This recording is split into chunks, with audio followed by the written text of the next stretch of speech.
Hello there, welcome back to our channel. In this video, we will see how to find Snapchat Pixel ID and Conversion API token. So first of all, you need to log into your Snapchat Business Manager account with URL business.snapchat.com. And if you see right on our screen, we have an option of pixels. So just click on it and you will see multiple pixels created here. And if you are new to the Snapchat Pixel Business Manager account, you can simply click on Create Pixel button and create the Pixel ID.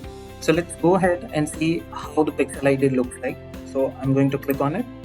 Here, the number that you see in alphanumerical form is the Pixel ID that you need to save and connect with the respective platforms. Now, let's see how to find the Snapchat Pixel Conversion API. So just click on business details and you will see the API token here.